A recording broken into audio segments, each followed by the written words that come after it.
ایک یہ کہتے ہیں کہ بستر پہ بعض اوقات کوئی ناپاکی وغیرہ لگ جاتی ہے اور خشک ہو جاتی ہے بالکل، تو کیا ہم اس پر بیٹھ کر قرآن عظیم پڑھ سکتے ہیں؟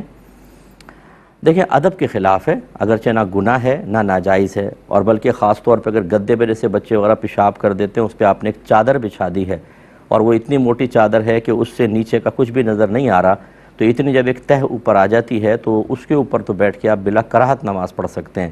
اگر تھوڑی بہت کراہت ہوگی جس کو آپ مکروہ تنزیہی کہتے ہیں، آپ صرف قرآن پاک کی تلاوت کرنا چاہ رہے ہیں، تو وہ صورت ہوگی کہ چادر وغیرہ کوئی نہ ہو اور نجاست خشک ہو گئی اور اس پہ براہ راست آپ بیٹھ گئے، تو یہ مکروہ تنزیہی ہے، زیادہ تحریمی وغیرہ نہیں ہے۔ ہاں اگر آپ نماز پڑھ رہے ہیں، جیسے بہت سارے بزرگ ہوتے ہیں بیٹھ کے نماز پڑھتے ہیں، اور حالت یہ ہے کہ گدے کے اوپر ڈائریکٹ یعنی ناپاکی پر ڈائریکٹ بیٹھ کے پڑھ رہے ہیں، تو پھر اگر وہ زیادہ نجاست ہے تو لازم بات ہے کہ نماز نہیں ہوگی، یعنی اگر 1 درہم سے زیادہ ہے۔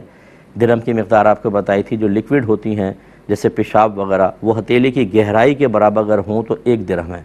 جیسے آپ اس پہ پانی ڈالیں جب ٹپکنے لگائیں تو رک جائیں، یہ 1 درہم کہلاتا ہے۔ اگر گدے پہ نجاست 1 درہم سے زائد ہے اور اس پر بیٹھ کے نماز پڑھی تو ہوگی نہیں۔ اگر 1 درہم کے برابر ہے تو نماز ہو جائے گی، لیکن واجب العیادہ ہے، دوبارہ پڑھنی ہوگی، اور 1 درہم سے کم ہے تو نماز ہو جائے گی، لوٹانا سنت ہے، نہیں بھی لوٹایا تو کوئی مسئلہ نہیں ہے۔ لیکن اگر یہ حضرات بھی اس گدے پہ چادر بچھا دیتے ہیں اور پھر چادر پر بیٹھ کے نماز پڑھتے ہیں تو نماز ہو جائے گی۔ ایک یہ کہتے ہیں کہ کچھ ورثاء کو وراثت میں مال تجارت ملا ہے، یعنی مورث نے تجارت کی نیت کی ہوئی تھی، اب وہ مال تجارت ملا ہے، اب انہوں نے بھی نیت کر لی کہ ہم اس کو یہ مال تجارت ہے، تو اگر انہوں نے ورثاء نے نیت کی ہے تو یہ سال کب سے سٹارٹ ہوگا؟ جو مورث کا سال چلتا آ رہا ہے یعنی فوت ہونے والے کا وہ کاؤنٹ ہوگا یا پھر نئے سرے سے ہوگا؟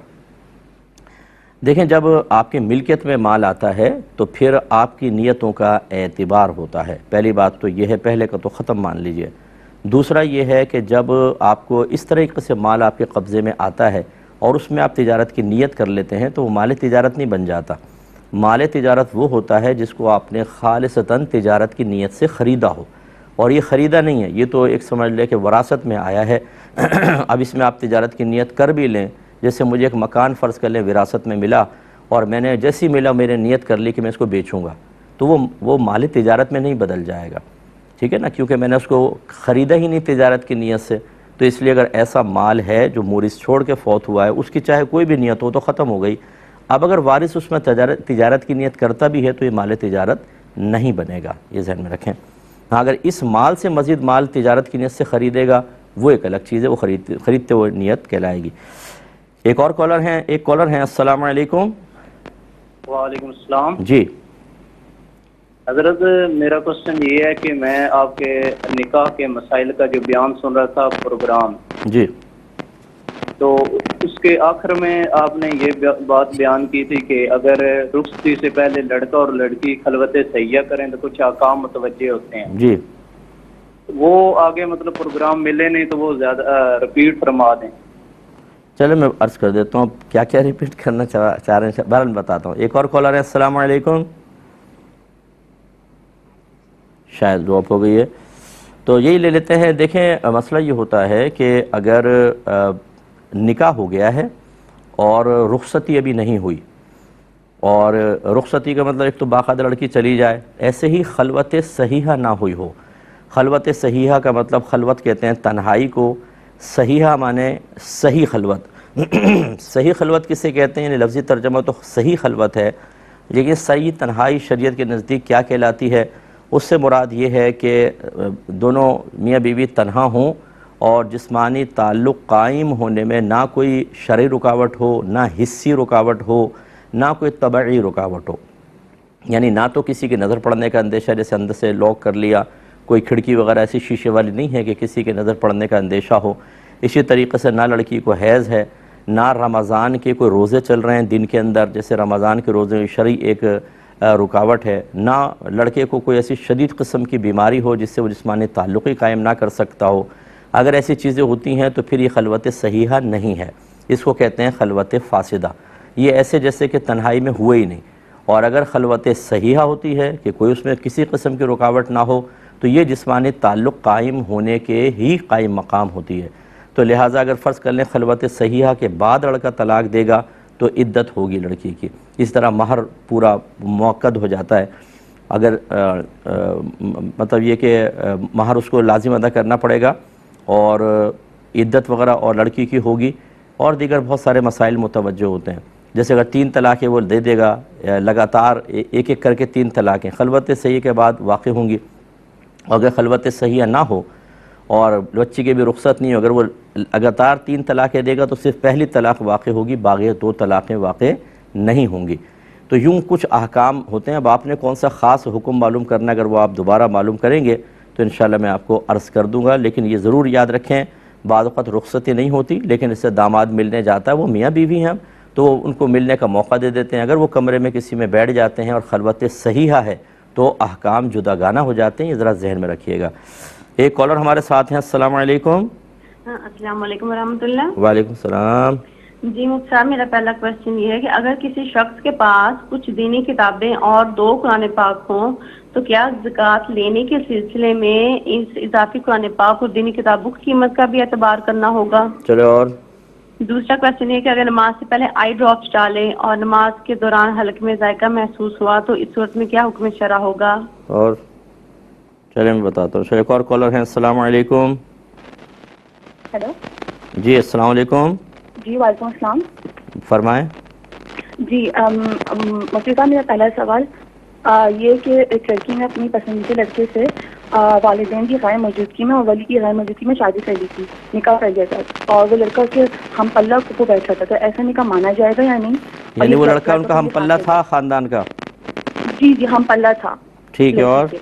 اور دوسرا سوال یہ کہ نکاح ہونے کے کچھ عرصے بعد اس نے پہلی طلاق دی تھی واٹس ایپ پہ غصے میں، اور دوسری طلاق دے دی تھی کال کے اوپر، اور جب تیسری طلاق دی تو وہی کہہ رہا تھا کہ اس کے الفاظ یہ تھے کہ میں تمہیں طلاق دے رہا ہوں تم لے لو. تو اس حالت میں لڑکی منع کر رہی تھی کہ مجھے طلاق نہیں چاہیے، مجھے طلاق نہیں لینی، تو اس نے نہیں لی تھی. لیکن یہ طلاق تیسری طلاق بھی واقع ہو گئی. اور تیسرا سوال یہ کہ اگر وہ دونوں نکاح کرنا چاہتے ہیں ماں باپ کی غیر موجودگی، ماں باپ کے ساتھ، ماں باپ کے سامنے، تو کیا نکاح مانا جائے گا؟ اس پہ رہنمائی فرما دیں. یہ آخری کوشچن دوبارہ ریپیٹ کریں، لاسٹ والا. لاسٹ والا یہ کہ اب وہ دونوں دوبارہ نکاح کرنا چاہتے ہیں ماں باپ اور ولی کے سامنے، سب لوگوں کے سامنے، تو کیا ان کا نکاح مانا جائے گا؟ اچھا، یہ طلاقیں جو تھی اسی لڑکے نے دی تھی نا، عاشق نامدار نے؟ جی طلاقیں اسی لڑکے نے دی تھی نا 3؟ جی 3 طلاقیں لڑکے نے دی تھی اسی نے. عرصے کے وقفے کے فون ٹھیک ہے کال ٹھیک پر. بس یہ میں ٹھیک ہے بس میں عرض کرتا ہوں انشاءاللہ. ایک یہ کویسچن لیتے ہیں. پہلے انہوں نے کہا کہ اگر کسی کے پاس قرآن پاک ہے اور کچھ دینی کتابیں ہیں تو کیا وہ زکوٰۃ لے سکتا ہے؟ دیکھیں قرآن پاک تو حاجت اصلیہ میں ہی آتا ہے کیونکہ یہ بہرحال اس کا مطالعہ کرنے کا حکم ہے، تلاوت کریں ترجمہ تفسیر کے ساتھ. اور اس کے علاوہ جو دینی کتابیں ہیں یہ بھی اگر وہ امپورٹنٹ کتابیں ہیں کہ ان سے وہ علوم حاصل کرتا ہے یا پڑھنے پڑھانے کی کتابیں ہوتی ہیں تو یہ حاجت اصلیہ میں آتی ہیں، تو یہ زکوٰۃ کی وصولی کی راہ میں رکاوٹ نہیں ہوتی ہیں. وہ تمام چیزیں دیکھی جاتی ہیں جو حاجت اصلیہ سے زائد ہیں. حاجت اصلیہ میں تمام وہ چیزیں آئیں گی کہ جس کے بغیر آپ کا گزارا یا تو آپ ہلاکی ہو جائیں گے یا گزارا بے حد مشکل ہو جائے گا. جیسے یہ مکان ہے، آپ کی سواری ہے، آپ کا اے سی بھی جسے گھر میں ہے وہ حاجت اصلیہ میں آتا ہے، فریج ہے، واشنگ مشین کا، آپ کے پہننے کے کپڑے، جوتے وغیرہ. ہاں جو ریجیکٹڈ جوتے پڑے ہوئے ہیں، پرانے اولڈ کپڑے ہیں آپ پہنتے ہی نہیں ہیں، اس کے علاوہ اور ڈیکوریشن پیسز وغیرہ ہیں، یہ ان سب کی مالیت کا اعتبار ہوتا ہے کیونکہ حاجت اصلیہ سے زیادہ ہے. لہذا اگر کسی کی ملکیت میں حاجت اصلیہ سے زائد مال اتنا ہو یا آج اگر اس کو سیل کریں تو اس کی موجودہ قیمت 52.5 تولہ چاندی کی قیمت تک پہنچ جائے گی جو تقریباً 1,28,30,000 آج کل بنتی ہے، تو پھر وہ زکوٰۃ نہیں لے سکتا ہے. ایک مختصر سا بریک لیں گے، ہمیں یقین ہے آپ ہمارے ساتھ ہی رہیں گے. بسم اللہ الرحمن الرحیم. ایک انہوں نے کہا کہ نماز سے پہلے کسی نے آنکھوں میں آئی ڈراپ ڈالا، پھر نماز شروع کی تو حلق میں ذائقہ محسوس ہوا تو کیا نماز کا کیا حکم ہوگا؟ دیکھیں اس صورت میں نماز ہو جائے گی کیونکہ منہ کے ذریعے اگر کوئی چیز آپ اتاریں گے یا نماز کی حالت میں فرض کر لیں پھر کوئی ڈراپ وغیرہ ڈالتے تو کوئی مسئلہ تھا، لیکن حالت نماز میں جب صرف حلق میں ایک ذائقہ محسوس ہوا اور وہ منہ سے سرائیت کر کے نہیں گیا تو یہ کھانے پینے کے حکم میں نہیں آتا ہے، لہٰذا اس سے نماز پہ فرق نہیں پڑے گا. ایک کالر ہمارے ساتھ ہیں. السلام علیکم. السلام علیکم. جی وعلیکم السلام. میں پشاور سے بات کر رہی ہوں. جی بہن. میں نے یہ پتہ کرنا تھا کہ آج کل قبرستانوں میں جگہ نہیں ہے، تو اگر پہلے سے کوئی قبر لے کے رکھ لی جائے تو کیا اس کا کوئی صدقہ دینا پڑتا ہے یا کوئی اور ایسی بات یہ جائز ہے یا نہیں ہے؟ ٹھیک ہے، جی میں عرض کرتا ہوں انشاءاللہ۔ ایک یہ کویسچن کیا تھا کہ اگر کوئی لڑکی پسند کی شادی کرتی ہے اور بغیر ماں باپ کی موجودگی میں کسی لڑکے سے کرتی ہے اور وہ لڑکا ان کے خاندان کے لیے کسی بھی لحاظ سے باعث شرم و عار نہیں ہے، جن کو انہوں نے لفظ کفو سے تعبیر کیا، تو کیا یہ نکاح ہو جائے گا یا نہیں؟ دیکھیں، یہ کوئی میں ترغیب کے لیے گزارش نہیں کر رہا ہوں، جتنی ہمیں بچیاں سن رہی ہیں وہ ذہن بنا کے رکھیں کہ اپنے ماں باپ کی پرمیشن کے ساتھ، ان کی دعاؤں کے ساتھ، ان کی دعاؤں کے سائے میں بچی رخصت ہوتی ہے تو اللہ تعالیٰ برکات سے نوازتا ہے، ورنہ اکثر لو میریجز میں نے ناکام ہوتے دیکھی ہیں اور بہت ہی برا انجام ہوتے دیکھا ہے۔ تو اس لیے اگر ماں باپ کا دل دکھا کے خوشیاں حاصل کریں گے اس کی کوئی برکت نہیں ہوگی۔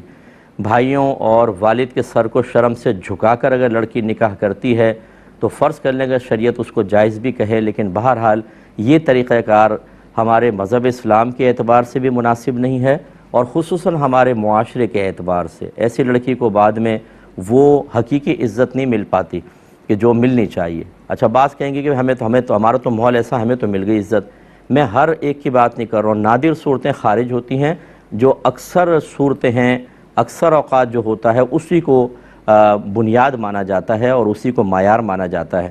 اکثر ایسی ہوتا ہے کہ جب بچیوں کا نکاح ہو جائیں اور لڑکا زبردستی کرے تو اس کے بھی پیچھے پھر ماں ہوتی ہے، بہنیں ہوتی ہیں، ان کے بھی ارمان ہوتے ہیں ہم اپنے بیٹے کی ایسی دلہن لائیں گی، اور بہنیں کہتی ہیں ہم ایسی لائیں گی، وہ بیٹے نے وہ لے آیا خود ہی، تو پھر وہ اس کو ایکسیپٹ نہیں کرتی ہیں دلہن کو، اور اس کو تانا زنی کرتی رہتی ہیں، اور آگے چل کے مسائل پر اپنے جب بچے ہوتے ہیں وہ بچوں کو جب پتہ چلتا ہے کہ والدین نے کیا کیا تھا تو وہ بھی وہی پریکٹیکل کرنے کی کوشش کرتے ہیں۔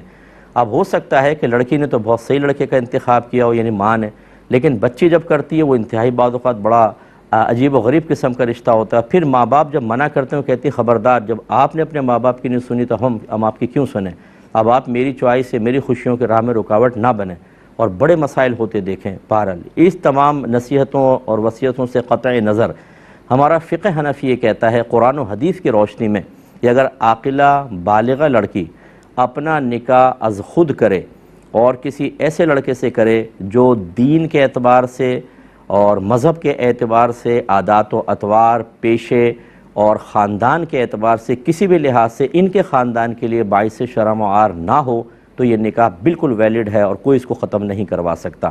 مثال کے طور پہ لڑکا مسلمان ہے، اچھی فیملی سے بلونگ کرتا ہے اور اچھا کاروبار کرتا ہے اور کوئی گندی عادت اس کے اندر نہیں ہے تو بالکل یہ تو اس کا کفو ہے، ہم پلہ ہے۔ ہاں، اگر غیر مسلم سے کوئی لڑکی نکاح کرے وہ تو ویسے ہی اسلام میں منع، لیکن فرض کر لیں کہ اس کو مسلمان کر کے بھی کرے تو ماں باپ کی پرمیشن، جو فوراً مسلمان ہوتا ہے وہ اس کا کفو نہیں بنے گا، کیونکہ اکثر لوگ ایسا پسند نہیں کرتے ہیں۔ اور اسی طریقے سے اگر کوئی گندی عادات میں مبتلا ہے، خراب اعلانیہ طور پہ شرابیں پیتا ہے، غلط قسم کی حرکتیں کرتا ہے، یا پیشہ ایسا گندا قسم کا، بھئی کس سے نکاح کیا ہے، وہ کچرا اٹھاتا ہے کچرے دانوں کے اوپر سے، وہ تھیلا اوپر رکھ کر، وہ پسند آ گیا، تو یہ یقینی سی بات ہے کہ ان کے خاندان کے لیے باعث شرم و عار ہے۔ اور یہاں یہ نقطہ سب اچھے سننے والے سب اچھی طرح سمجھ لیں کہ ہمارا مذہب ان کو حقیر اور کمتر نہیں سمجھ رہا، کیونکہ کسی کی بھی برتری کا تعلق تقوی کے ساتھ ہے، ان چیزوں سے نہیں ہوتا۔ نبی کریم صلی اللہ علیہ وسلم نے آخری خطبہ میں ارشاد فرمایا کسی عربی کو کسی عجمی پر، کسی عجمی کو کسی عربی پر کوئی فضیلت حاصل نہیں سوائے تقوی کے، اور اللہ نے فرمایا کہ ان اکرمکم عند اللہ اتقاکم، بے شک تم اللہ تعالیٰ کی بارگاہ میں تم میں سے سب سے زیادہ عزت والا وہ ہے جو تم میں زیادہ صاحب تقوی ہے۔ لیکن بہرحال ماں باپ کے احساس، جذبات اور یہ دنیا والوں کے جو معاملات ہوتے ہیں ان کو بھی شریعت نظر انداز نہیں کرتی، اس وجہ سے یہ غیر کفو کا رشتہ منع ہوتا ہے، لیکن کفو میں لڑکی کرے گی تو بالکل نکاح ہو جائے گا۔ لیکن وہ نصیحتیں یاد رکھیں کہ میں نے جیسے پہلے کہا تھا کہ نکاح کا جائز ہونے کا الگ چیز ہے اور ہمارے معاشرے میں اس کے مضر اثرات ظاہر ہونا یہ بالکل الگ چیز ہے، اس کو فراموش نہ کیا جائے۔ کالر ہمارے ساتھ ہیں، السلام علیکم۔ وعلیکم السلام۔ جی بھائی جان۔ مولانا صاحب میرا ایک سوال ہے۔ بولو بیٹا، سوال بولو۔ میرا سوال ہے کہ میں نے آپ کا بیان سنا تھا کہ ادھار لے کے عمرہ نہیں کر سکتے۔ جی۔ میں سعودی عربیہ میں رہتا ہوں تو یہاں کسی لڑکے سے 100-150 ریال لے کے ہم عمرہ کرنے چلے جاتے ہیں یا مدینہ چلے جاتے ہیں، تو سیلری لیٹ آ جاتی ہے، سیلری جب آ جاتی ہے تو ہم اس کو فوراً دے دیتے ہیں، تو ایسے میں عمرہ ہم کر سکتے ہیں؟ میں بتاتا ہوں. اور ٹھیک ہے میں عرض کرتا ہوں. ایک اور کالر ہیں. السلام علیکم. السلام علیکم. وعلیکم السلام. جی بھائی جان. جی یہ پوچھنا تھا مفتی صاحب سے کہ بیگم ہیں وہ بغیر اجازت کے چلے جاتی ہیں ملک سے باہر اپنے بیٹی کے پاس، تو 5-5 6-6 مہینے وہ وہیں رہتی ہیں، 3 مہینے 4 مہینے 5 مہینے 6 مہینے. تو فرض کی مثلاً یہ کہ مثلاً طلاق کے سلسلے میں بھی پوچھنا تھا، اگر منع کریں یا کوئی بات ہو تو گھر میں لڑائی جھگڑے شروع ہو جاتے ہیں. ٹھیک ہے. اور دوسری بات یہ کہ یہ جو قانون بنایا ہے دوسرے نکاح کے لیے، تو یہ تو اگر جی میں عرض کرتا ہوں انشاءاللہ. میں عرض کرتا ہوں. ایک یہ انہوں نے کہا کہ اگر اسی لڑکے سے کوئی 3 دفعہ 2-3 دفعہ جھگڑا ہوا، ایک اس نے واٹس ایپ پہ طلاق دے دی، پھر ایک ویسی طلاق دی، تیسرے کے بارے میں کہا کہ میں طلاق دے رہا ہوں، لینی ہے، اس نے کہا کہ مجھے نہیں لینی، تو یہ کیا حکم ہوگا؟ دیکھیں جب لڑکا 2 طلاقیں تو آپ مان ہی رہی ہیں کہ ڈائریکٹ وہ دی ہیں طلاقیں، وہ 2 ہو گئیں، اور تیسری جو ہے جب یہ کہتے ہیں کہ میں طلاق دے رہا ہوں، تو یہ حال کے الفاظ ہیں، اس سے فوراً طلاق واقع ہو جائے گی. اور اس میں لڑکی کی مرضی نہیں ہوتی کہ لے رہی ہو طلاق تو میں دیتا ہوں ورنہ نہیں. اس نے کہا میں طلاق دے رہا ہوں، لوگی یا نہیں، تو یہ بالکل طلاق واقع ہو جائے گی، چاہے لڑکی ہاں کہے یا نہ کہے. تو یہ تینوں طلاقیں ہماری جو رائے ہے اس کے اعتبار سے تینوں طلاقیں واقع ہو گئی ہیں. اور اب بس یہ دیکھا جائے گا کہ اگر نکاح کے بعد جسمانی تعلق باقاعدہ قائم ہو گیا تھا یا پھر خلوت صحیحہ ہو گئی تھی، جیسے بھی تھوڑی دیر پہلے میں نے مسئلہ بتایا، تو پھر تو یہ تینوں طلاقیں ہو گئیں. ٹھیک ہے نا؟ یعنی پہلی طلاق دی، اگر اس کے بعد رجوع کر لیا تھا تو ٹھیک ہے. رجوع کا مطلب یہ ہے کہ میں نے تم سے رجوع کیا، اس طرح اس نے الفاظ کہہ دیے ہوں، تو پھر باقی 2 بھی واقع ہو جائیں گی. اور اگر رجوع نہیں کیا تھا اور اس نے ابھی 3 حیض بھی نہیں گزرے تھے، تھوڑا لمبا مسئلہ ہو جاتا ہے لیکن میں آپ کو سمجھا دیتا ہوں. مسئلہ یہ کہ اگر اس طریقے سے 3 طلاقیں دی گئی ہیں تو لفظ اگر طلاق سے طلاق دی ہے تو اس کے بعد جب تک 3 حیض نہ گزریں شوہر رجوع کا حق رکھتا ہے کہ، اور وہ اس میں نکاح کی بھی حاجت نہیں ہوتی، صرف اتنا کہہ دے کہ میں نے تم سے رجوع کیا تو رجوع ہو جائے گا، جبکہ لفظ طلاق سے طلاق دی ہو. ٹھیک ہے؟ اب اس نے ایک طلاق دی، اگر رجوع کر لیا تھا تو یہ دونوں میاں بیوی دوبارہ میاں بیوی بغیر نکاح کے. پھر دوسری طلاق دی، وہ واقع ہو گئی. اگر 3 حیض میں رجوع کر لیا تھا تو 2 بھی ہو گئیں، اور پھر یہ بعد میں تیسری بھی ہو گئی. لیکن اگر پہلی دی اور رجوع نہیں کیا، ساتھ نہیں رہے، رجوع بھی نہیں کیا، تو پہلی کے بعد جب 3 حیض گزرے تو یہ لڑکی نکاح سے نکل گئی.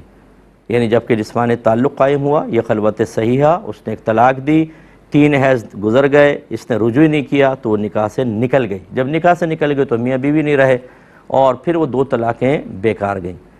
لیکن اگر یوں ہوا تھا کہ نہ خلوت صحیحہ ہوئی نہ جسمانی تعلق، اس نے کسی بھی لفظ سے طلاق دی، تو وہ تو پہلی طلاق سے ہی نکاح سے باہر ہو جائے گی. پہلی طلاق سے ہی جب نکاح سے باہر ہو گئی تو وہ بیوی نہیں رہی اور باقی 2 طلاقیں اس کی لغو چلی گئی. لہذا اب ایسی صورت میں کہ اگر اس نے ایک طلاق دی پھر رجوع نہیں کیا حتیٰ کہ عدت گزر گئی فرض کر لیں، اور یہ کب ہوگا؟ جب جسمانی تعلق خلوت صحیحہ ہو چکی ہو، تو نکاح بریک اب یہ دوبارہ کر سکتے ہیں، باقی 2 طلاقیں بیکار ہیں. یا اگر خلوت صحیحہ نہیں ہوئی یا جسمانی تعلق قائم نہیں ہوا اور اس لڑکے نے طلاق دی، فوراً لڑکی نکاح سے نکل گئی اور باقی 2 طلاقیں بیکار گئیں کیونکہ بیوی نہیں رہی، اب بھی یہ دوبارہ نکاح کر سکتے ہیں. لیکن جو پہلی میں نے صورت بتائی کہ اگر خلوت صحیحہ ہو گئی تھی، جسمانی تعلق قائم ہو گیا، اس نے ایک طلاق دی اور 3 حیض گزرنے سے پہلے رجوع کر لیا، پھر دوسری دی، پھر 3 حیض گزرنے سے پہلے رجوع کیا، پھر تیسری دی، تو یہ تینوں ہو گئی ہیں. اب یہ دوبارہ نکاح نہیں کر سکتے ہیں جب تک کہ حلالہ نہ ہو جائے. تو اس کو 2-3 دفعہ میرے جواب کو سن لیجئے گا، سمجھ میں آئے گا انشاءاللہ. یہ کہ اب دوبارہ نکاح کا تو میں نے بتا ہی دیا آپ کو کیا مسئلہ ہے. ایک بھائی نے آفر کویسچن کیا تھا، لیکن پہلے میں بہن کے لے لیتا ہوں. انہوں نے پوچھا کہ قبرستان میں آج کل جیسے کہ معلوم ہے آپ کو جگہ نہیں ملتی، تو کیا ہم پہلے سے کوئی قبر خاص کر کے رکھ سکتے ہیں؟ دیکھیں قبرستان 2 طرح کے ہوتے ہیں. ایک ہوتا ہے وقف کا قبرستان، کہ جگہ زمین وقف کر دیتا ہے کوئی، تو اس میں تو آپ ایسی جگہ نہیں روک سکتے. یہ بالکل ایسا ہوگا جیسے مسجد میں آپ اپنی نماز پڑھنے کی جگہ مخصوص کر دیں اور لوگوں کو کہیں کہ کوئی بھی یہاں پہ آ کے نماز نہیں پڑھے گا، حالانکہ مسجد کسی کی کوئی ملکیت نہیں ہوتی ہے اور کوئی نمازی اپنے لیے جگہ خاص نہیں کر سکتا، ہر ایک کا حق ہے۔ تو اس طرح تو آپ نے اگر جگہ مخصوص کی تو دوسروں کا حق مارا، انہیں کے لیے بھی تو جگہ نہیں ہے، تو پھر تو آپ نہیں کر سکتے۔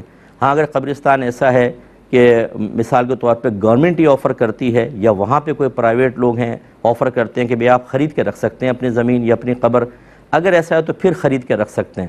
اگرچہ اس کو بھی فقہاء نے فرمایا کہ یہ بھی ایک بیکار سا عمل ہے، آپ کو کیا پتہ آپ کون سے علاقے میں فوت ہوں گے، بہت سے جہاز کریش ہو جاتا ہے، ان کو بیچاروں کو جگہ ہی نہیں ملتی، لیکن یہ منع بھی نہیں ہے، کوئی حرام نہیں ہے، تو لہٰذا پھر آپ خرید کے رکھ سکتی ہیں۔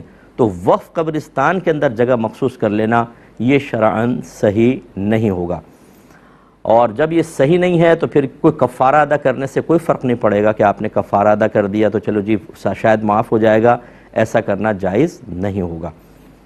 ایک انہوں نے کہا کہ ادھار لے کر عمرہ کرنے کو آپ نے کسی پروگرام میں منع کیا۔ ہمارے یہاں ایسا ہوتا ہے کہ جیسے جاتے ہیں تو کسی دوست سے پیسے لے لیے، عمرہ کر کے آئے، واپسی میں فوراً آ کے پیسے دے دیے، کیا حکم شرع ہوگا؟ دیکھیں ہمارے نبی کریم صلی اللہ علیہ وسلم نے ادھار لینے کو بھی شدید ناپسند فرمایا، اور بلا ضرورت دستے سوال دراز کرنا کہ یہ چیز اکثر انسان کو ذلت تک پہنچاتی ہے۔ آج جو دوست آپ کو پیسہ دے رہا ہو سکتا ہے کہ کبھی کوئی مسئلہ ہو، لڑائی جھگڑا ہو تو یہ آپ کو تانا مارے اور اس وقت آپ کا وقار مومن زائل ہو، تو بلا ضرورت پیسہ مانگنا، اب آپ نے کہا ہم تو فوراً واپس آ کر دے دیتے ہیں، اگر آپ گئے اور راستے میں آپ کا انتقال ہو گیا تو گارنٹی ہے کہ آپ واپس آ جائیں گے؟ تو مقروض انسان مرے یہ مناسب نہیں ہوتا ہے۔ اللہ تعالی ہم سب کو بار قرض سے نجات عطا فرمائے۔ اس پہ میں حدیث عرض کرتا ہوں لیکن ایک مختصر سے بریک کے بعد۔ بسم اللہ الرحمن الرحیم۔ ایک کالر ہمارے ساتھ ہیں۔ السلام علیکم۔ السلام علیکم۔ جی وعلیکم السلام۔ مجھے سر میرا 5 کوشچن ہے۔ ویری گڈ، فرمائیے۔ پہلا کوشچن ہے کہ اپنے شوہر سے ایک بار بات کر رہے تھے، بات میں میرا مطلب سائیکلائٹس پرابلم ہے، تو یہ بولے نا کہ کیا مجھے طلاق دیجیے گا، تو میرے شوہر مطلب میری طرف دیکھے بھی نہیں، ان کا دھیان بھی نہیں تھا، بولے طلاق طلاق طلاق 3 بار بول دیے۔ ٹھیک ہے، اور بولیں۔ ایک اور کالر ہیں۔ السلام علیکم۔ معذرت بہن ڈراپ ہو گئی ہے شاید، ورنہ آپ کے 5 کویسچن لیتے۔ السلام علیکم۔ السلام علیکم۔ جی وعلیکم السلام ورحمۃ اللہ۔ جی محترم، میں اسلام آباد سے بات کر رہی ہوں۔ میں نے بلیوں کے فوڈ کے بارے میں بات کرنی تھی۔ جی کہ بلیوں کا جو فوڈ آتا ہے نا، اس میں خنزیر کا گوشت بھی شامل ہوتا ہے، اس سے لکھا ہوا ہوتا ہے نا سم ٹائم۔ جی جی۔ اب وہ بلی جو ہمیں کسی نے دی تھی، کوئی پھینک رہا تھا، میری بیٹی اٹھا لائی تھی گھر میں نا، تو وہ اب وہ بیچاری اس خوراک کے بغیر نہیں رہ سکتی، ہم اسے گوشت بھی ڈالتے ہیں، 2 3 دن وہ نہیں کھاتی۔ اب کیا وہ اس کے لیے مطلب ہم کیا کریں، اسے یہ کھلائیں، مطلب گھر میں رکھنا اس فوڈ کا صحیح ہے یا نہیں؟ ٹھیک ہے، میں بتاتا ہوں۔ جی، اور کوئی کویسچن آپ کا؟ یہ والا کویسچن لیتے ہیں کہ بھائی نے فرمایا کہ زوجہ جو ہیں وہ ملک سے باہر چلی جاتی ہیں بلا اجازت، بیٹا یا بیٹی کے پاس ہی، اور 6 ماہ 7 8 ماہ وہیں پر رہتی ہیں، اور منع کریں تو جھگڑا شروع ہو جاتا ہے۔ اب کیا کیا جائے اس کا؟ دیکھیں، چاہے زوجہ کی عمر کتنی ہی زیادہ کیوں نہ ہو جائے میاں بیوی کی، بہرحال شوہر کی حیثیت ایک شرعی لحاظ سے حاکم کی ہوتی ہے، اور بیوی محکومہ ہی رہے گی، اور اللہ تعالیٰ نے شوہر کا اتنا حق رکھا ہے کہ رحمت کونین صلی اللہ علیہ وسلم فرماتے ہیں کہ اگر میں کسی مخلوق کو سجدہ کرنے کا حکم دیتا تو بیویوں کو حکم دیتا کہ اپنے شوہروں کو سجدہ کریں، لیکن سجدہ تو صرف اللہ کے لیے جائز ہے۔ تو گویا کہ اللہ تعالیٰ نے بہت حق دیا ہے شوہر کا۔ بعض اوقات بیوی دبنگ قسم کی ہوتی ہیں، پیسہ ہے، وہ ٹریولنگ کر سکتی ہیں، باہر کے ان کے پاس ویزے وغیرہ ہوتے ہیں، تو اس کا مطلب یہ نہیں ہے کہ شوہر آپ کی نگاہوں میں اتنا سا ہو جائے۔ آج اگر آپ بالکل حقیر اور معمولی سمجھ رہی ہیں تو میدان محشر میں دا ڈے آف ججمنٹ جب قائم ہوگا تو پھر اللہ تعالیٰ کی بارگاہ میں شوہر آبجیکشن کرے گا، وہاں پہ دعویٰ دائر کرے گا، کلیم کرے گا کہ اللہ تعالیٰ اس نے میرے حق میں کوتاہی کی۔ تو یاد رکھیں، ایسی ازواج کی نیکیاں نکال کر اس کے نام اعمال میں ڈالی جائیں گی، اور اگر حساب پورا نہیں ہوگا تو اس کا گناہ نکال کر بیوی کے نام اعمال میں ڈالا جائے گا۔ سوری۔ اچھا، بعض بہنیں ایسی باتیں سنتی ہیں تو غصے میں آ جاتی ہیں کہ دیکھیں مفتی صاحب مرد ہیں تو مردوں کے حق میں باتیں کر رہے ہیں۔ ایسی بات نہیں ہے بہن، آپ بہنیں بھی تو میری بہن ہیں نا، تو اگر مرد فرض کر لیں کہ کوتاہی کرے گا، ظلم کرے گا، نبی کریم صلی اللہ علیہ وسلم نے آخری خطبے میں ارشاد فرمایا کہ اللہ تبارک و تعالیٰ نے ایک کمزور مخلوق کو تمہارے تابع کیا ہے، میں تمہیں وصیت کرتا ہوں کہ اپنی بیویوں کے معاملے میں ہمیشہ اللہ سے ڈرتے رہنا۔ لہٰذا اگر شوہر زیادتی کا مرتکب ہوگا تو وہی معاملہ ہوگا کہ میدان محشر میں شوہر اور بیوی کو کھڑا کیا جائے گا، اور واقعی اگر شوہر کا ظلم ثابت ہو جائے تو بیوی کو اس کی نیکیاں دی جائیں گی، اور حساب کتاب برابر نہیں ہوگا تو بیوی کی برائیاں اس کے نام اعمال میں ڈالی جائیں گی۔ لیکن بہرحال یہ طریقہ کار بالکل غلط ہے۔ شوہر کی اجازت کے بغیر پہلی بات تو یہ کہ بیوی جا نہیں سکتی، دوسرا پھر اگر اکیلے وہ سفر کرتی ہیں تو خواتین کو اکیلے سفر کرنا منع ہے، چاہے کتنا ہی پرامن اور محفوظ سفر ہو۔ نبی کریم صلی اللہ علیہ وسلم نے منع فرمایا، وہ نہیں جا سکتی ہیں، اکیلی سفر کریں گی۔ اور جو ریزن آپ بتا رہے ہیں وہ کوئی ایسا ایمرجنسی کا معاملہ نہیں ہے، کوئی بہت ہی زیادہ ضرورت متحقق نہیں ہو رہی، خالی ملنے جانے کے لیے اکیلی سفر کرنا یہ گناہ ہے، یاد رکھیں۔ اگر وہ بہن میری یہ بات بیان کو سن رہی ہوں تو ناراض بالکل نہ ہو، ہمیں آپ سے کوئی بغض کینہ نہیں ہے، نہ کوئی دشمنی ہے، نہ آپ کے شوہر کو میں جانتا ہوں لیکن بہن اگر آج مجھ پہ غصہ کر بھی لیں گی، کل برود قیامت آپ کا یہ غصہ میرے خلاف نہیں، نبی کے احکام کے خلاف شمار ہوگا اور آپ کو اس کا حساب دینا ہوگا، اس لیے ناراض نہ ہوں۔ یہ عمل بالکل جائز نہیں ہے، ان کو توبہ کرنی ہوگی اور شوہر سے معافی بھی مانگے۔ یہاں تو دیکھیں صورتحال یہ ہے کہ نبی کریم صلی اللہ علیہ وسلم فرماتے ہیں کہ اگر شوہر بیوی کو اپنے بستر پر بلائے، اپنے پاس بلائے، یعنی جسمانی تعلق قائم کرنے کا ارادہ ہو، اور بیوی انکار کر دے، یعنی بلا عذر، کوئی عذر بھی نہیں ہے، تو سرکار فرماتے ہیں کہ ساری رات فرشتے اس عورت پر لعنت کرتے رہتے ہیں، اور ایک روایت میں ہے کہ اس وقت تک لعنت کریں گے جب تک کہ وہ واپس نہیں آ جاتی، یعنی اس کا مطلب ہے کہ اگر اس نے 10-12 روز اوائڈ کرتی رہی شوہر کو تو یہ معاملہ، ہاں اگر کوئی صحیح شرعی عذر ہے وہ ایک الگ بات ہے، وہ شوہر کے سامنے بیان کرے بھئی یہ صحیح شرعی عذر ہے، لیکن اگر صحیح شرعی عذر نہیں تو ایک نائٹ بھی شوہر کے بلانے پر نہ آنا یہ فرشتوں کی لعنت کا مستحق کروا دیتا ہے۔ تو جو 6 مہینے 8 مہینے باہر رہیں تو دیکھیے آپ اپنی آخرت کا نقصان کر رہی ہیں، اس ضد کے اندر کوئی فائدہ نہیں ہے۔ دوسروں نے کویسچن کرنا چاہا، کٹ گیا، شاید مجھے اس طرح سمجھ میں آیا ہے جو کہ وہ کہتے ہیں کہ اگر میں دوسری شادی کرنا چاہتا ہوں تو قانون میرے سامنے کہا گیا ہے کہ بیوی کی اجازت کے بغیر دوسری شادی نہیں کر سکتے ہیں، اب میں کیا کروں؟ تو اگر ایک قانون ایسا بنا ہوا ہے تو میں نہیں کہوں گا کہ قانون کو اپنے ہاتھ میں لیں، اگرچہ شرعی لحاظ سے اللہ تبارک و تعالیٰ اور اس کے رسول نے اس کی کوئی قید نہیں لگائی ہے۔ فَانْكِحُوا مَا طَابَ لَكُم مِّنَ النِّسَاءِ مَثْنَىٰ وَثُلَاثَ وَرُبَاعَ، اللہ تعالیٰ فرماتا ہے کہ جو عورتیں تمہیں پسند ہو تم ان سے نکاح کر سکتے ہو، 2 سے، 3 سے، 4 سے، اور یہاں پر اللہ تعالیٰ نے دوسری شادی کے لیے شوہر کی اجازت، بیوی کی اجازت کو لازم قرار نہیں دیا ہے، لیکن یہ ضرور ہے کہ شوہر حضرات بھی سن لیں کہ آگے اللہ نے فرمایا کہ فَإِنْ خِفْتُمْ أَلَّا تَعْدِلُوا فَوَاحِدَةً، پھر اگر تمہیں خوف ہو کہ تم عدل و انصاف نہیں کر سکو گے ان دونوں کے درمیان تو پھر ایک سے نکاح کرو۔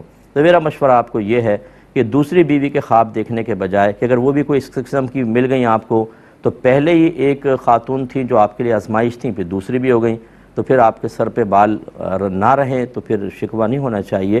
اور عدل و انصاف تو بہت ہی مشکل ہے کیونکہ شوہر حضرات عدل و انصاف کر نہیں پاتے، احکام بھی نہیں پتہ ہوتے، ایسی بات دیندار دوسرا نکاح کر لیتے ہیں، سمجھتے ہیں کہ ہم تو دیندار ہیں اور بیوی میں انصاف ہی نہیں ہو رہا ہوتا، وہ عدل ہی نہیں کر رہے ہوتے، لیکن وہ گھر میں چھپی ہوتی ہے بات، وہ ظاہر نہیں ہوتی، لیکن ہم جیسے لوگ جو ہیں انہیں بہت سارے لوگ اندر کی باتیں بتا دیتے ہیں کیونکہ ان کو شرعی مسئلہ معلوم کرنا ہوتا ہے، شوہر کو پتہ بھی نہیں ہوتا اور شرعی مسائل لوگ معلوم کر رہے ہوتے ہیں۔ تو یہ دیندار طبقے کے اندر بھی ایک خرابی ہم نے دیکھی ہے کہ دوسری شادی کا نعرہ لگائیں گے، اس کے بعد بیویوں کے مابین کن کن امور میں عدل کرنا ہے اور کہاں کمی بیشی شرعاً جائز ہے یہ احتساب بھول جاتے ہیں اور خرابیاں پیدا ہو رہی ہوتی ہیں۔ اس لیے ہمارا مشورہ یہ ہوگا کہ آپ صبر کریں، انڈرسٹینڈنگ پیدا کریں۔ آخر میں یہ جملہ کہوں گا، کیوں ایسا ہوتا ہے کہ آپ کی زوجہ آپ کی اجازت کے بغیر چھوڑ کے چلی جاتی ہیں؟ کیوں ان کے دل میں آپ کی محبت اتنی نہیں ہے کہ وہ رک جائیں؟ ان اسباب پر بھی غور کریں کہ خدا نخواستہ ایسا تو نہیں کہ خود آپ ہی کی کوئی ایسی غلطی ہو جس کی بنا پر اب زوجہ آپ کی اطاعت نہیں کر رہی ہیں اور سرکشی کا راستہ اختیار کیا، اگرچہ اب بھی یہ کوئی ویلڈ ریزن نہیں ہے، جائز نہیں ہے، لیکن بہرحال چونکہ آپ اس کے سبب بنے تو سبب کو دور کریں نا، اور ایک گھر میں پیار محبت کا اچھا ماحول بنائیں، یہی آپ کے سب کے حق میں بہتر ہے۔ یہ بہن نے شاید پڑوسی ملک سے کال کی تھی کہ کوئی بات چل رہی تھی، ہم نے کہا آپ طلاق دے دیجئے گا، تو شوہر نے کہا طلاق کیا حکم شرع ہوگا؟ دیکھیں جب شوہر صرف طلاق کہے تو اس میں بیوی کی طرف نسبت نہیں ہے، جب بیوی کی طرف نسبت نہیں ہوتی تو شوہر سے حلفیہ بیان لیا جاتا ہے کہ آپ نے طلاق کس کو دی ہے، اگر وہ کہتا ہے کہ میں نے زوجہ کو طلاق دی ہے، طلاق واقع ہوگی، یا وہ قسم کھانے سے انکار کر دے کہ میں تو قسم نہیں کھاتا ہوں کسی بھی قسم کی، تو بھی طلاق واقع ہوگی۔ اور اگر وہ قسم کھا لیتا ہے کہ میری نیت بیوی کو طلاق دینے کی نہیں تھی، میں تو ویسے طلاق بولا، تو پھر طلاق واقع نہیں ہوگی۔ لیکن یہ یاد رکھیں کہ اس میں اور بھی پیچیدگیاں ہو سکتی ہیں، لہذا میں گزارش کرتا ہوں کہ طلاق کے مسائل آپ براہ راست یہاں معلوم نہ کریں۔ ابھی پچھلے مسئلے میں بھی دیکھیں مجھے کتنا لمبا سمجھانا پڑا، کیونکہ مجھے خوف پیدا ہوا کہ اگر میں مبہم سے بتا دوں گا تو پھر مسائل ہوں گے، اس لیے دوبارہ نئے سرے سے مجھے سمجھانا پڑا۔ ہمارے سمجھانا مسئلہ نہیں ہے، آپ کا سمجھنا بہت مشکل ہوتا ہے۔ اس لیے طلاق کے اگر کسی کو مسئلے معلوم کرنے ہوں تو ہمارے کنٹرول روم سے میرا نمبر لے لیں، یا اپنے قریب کوئی اہل سنت کا دارالعلوم ہو تو آپ وہاں ڈائریکٹ چلے جائیں، ان کو یہ لکھ کر دے دیں اور وہاں سے ریٹن فتویٰ لیں۔ ہمیشہ طلاق کے مسئلے پہ ریٹن فتویٰ لیں، اور میں مشورہ دوں گا اپنے بھائی بہنوں کو، جیسے اب میاں بیوی میں جھگڑا ہو گیا، اگر آپ طلاق کے مسئلے پر فتویٰ لینا چاہتے ہیں تو پہلے کویسچن لکھیں اور میاں بیوی ایک دوسرے کو دکھا دیں، ناراضگی بھی ہو تو بھیج دیں کہ بھئی یہ دیکھیں اس پر فتویٰ لے رہے ہیں۔ ہوتا یہ ہے کہ بیوی کو کچھ باتیں یاد ہوتی ہیں، کچھ وہ بھول جاتی ہے، وہ اس پہ فتویٰ لے لیتی ہے۔ فتویٰ دیا مفتی صاحب نے، طلاق ہو گئی، فرض کر لیں، پھر شوہر پہنچتا ہے، وہ کہتا ہے کہ نہیں اس نے پورا سوال لکھا نہیں، بیچ میں یہ بھی ہوا تھا۔ اب جب وہ مفتی صاحب دیکھتے ہیں حکم بدل جاتا ہے، تو وہ کہتے ہیں کہ ایسا، اب وہ ان میں آپس میں جھگڑا ہو جاتا ہے، وہ کہتے ہیں آپ نے ہمیں کوئی مسئلہ بتا دیا، اس کو کوئی اور مسئلہ بتایا۔ بھائی مسئلہ یہ ہوتا ہے کہ مفتی جو ہوتا ہے اس کو الہام تو نہیں ہو رہا، وہ وہاں موجود تو نہیں تھا، جیسا سائل سوال لکھ کر دیتا ہے وہ اس کی روشنی میں جواب دیتا ہے۔ اگر ایک آدمی کچھ باتیں چھپا کر مسئلہ لکھتا ہے تو جو سامنے باتیں ہوں گی اسی پہ فتویٰ دے گا نا، بعد میں یہ کہنا کہ آپ نے تو یہ غلط فتویٰ دے دیا کیونکہ یہ بات بھی تو ہوئی تھی، تو مفتی صاحب کو بتایا تھا آپ نے نہیں۔ اس لیے ہمارے ہاں ایسے ہوتا ہے اکثر کہ اگر کوئی زوجہ بھیج دیتی ہے مسئلہ تو ہم کہتے ہیں شوہر کا نمبر دیں، پھر شوہر کو کال کر کے بعد وقت تصدیق کرواتے ہیں بھئی یہ باتیں ہوئی تھیں، وہ کہتا ہے ہاں لیکن یہ بھی شامل کر لیں اس میں۔ تو اس لیے میں گزارش کر رہا ہوں پہلے ایک سوال نامہ مرتب کریں، دونوں دیکھ لیں اور کہیں ہاں بالکل ٹھیک ہے، اگر وہاں اور لوگ بھی تھے ان کو بھی دکھا دیں، جیسے ماں ہوتی ہے بعض وقت بہنیں ہوتی ہیں، پھر یہ بھیجیں تاکہ ایک ایسا جواب آئے جس کو اس سوال کے روشنی میں ہر ایک قبول کر لے، ورنہ آپ بھی پریشان ہوتے ہیں اور پھر ہم جیسے لوگ جو ہیں وہ پریشان ہوتے ہیں۔ ایک مسئلہ پہلے آیا وہ لکھا، پھر دوسرے نے کہا نہیں دو باتیں اور بھی شامل کر لیں، پھر اس کو مرتب کرنا ٹائم نکلتا ہے، اس لیے امید ہے کہ آپ بات سمجھیں گی۔ بہن نے فرمایا کہ بلی ان کے پاس ہے اور اسپیشل بلی ہے، وہ ایسی فوڈ کھاتی ہے جو باہر سے آتی ہوں گی اور اس میں خنزیر کا گوشت وغیرہ ملا ہوتا ہے، تو کیا حکم شرع ہوگا؟ دیکھیں جانوروں کے لیے تو اس کی بہرحال گنجائش نکلتی ہے، لیکن جانوروں کا مسئلہ یہ ہوتا ہے کہ آپ کچھ عرصے اس کو اگر دوسری فیڈ پہ رکھیں تو امید ہے کہ وہ ہو جائیں گے۔ جو یہ باقاعدہ بریڈ کرواتے ہیں یہ اتنا ایکسپینسو کھانا تو نہیں دیتے ہیں، یہ اپنا وہی جیسے مرغی کا گوشت ابال کر وہ دے دیا اور وہ آہستہ آہستہ بلیاں اسی کو کھانے کی عادی ہو جاتی ہیں۔ لیکن میں نے بھی پالی ہوئی ہے، ہماری بھی ایک مانو ہے، وہ بھی بڑی نخرے والی ہے اور وہ نہیں کھاتی، بعض اوقات ناراض ہو کے بیٹھ جاتی ہے علیحدہ، تو مجھے پتہ ہے کہ یہ ایسا ہوتا ہے۔ لیکن آپ اگر جا کر اور فوڈ معلوم کریں گے انشاءاللہ آپ کو ایسی فوڈ بھی مل جائے گی جس میں اس قسم کی چیزیں نہیں ہوتی۔ جا کے آپ معلوم کریں بڑی مارکیٹ میں، مارکیٹس کا نام نہیں لے سکتا ہوں میں کیونکہ یہ صحیح نہیں ہوگا، مطلب اس کے قانون یا بزنس کے اعتبار سے آپ کہہ لیں ہمیں نام لینے کی اجازت نہیں ہوتی، لیکن آپ بڑی مارکیٹس میں جائیں انشاءاللہ وہاں پہ آپ کو مختلف مل جائیں گی جس کے اندر اس قسم کی خرابی شامل نہیں ہوتی، تو آپ اطمینان کے ساتھ کھلا بھی سکتے ہیں، لیکن بہرحال جانوروں کھلائیں گی تو یہ جائز ہے۔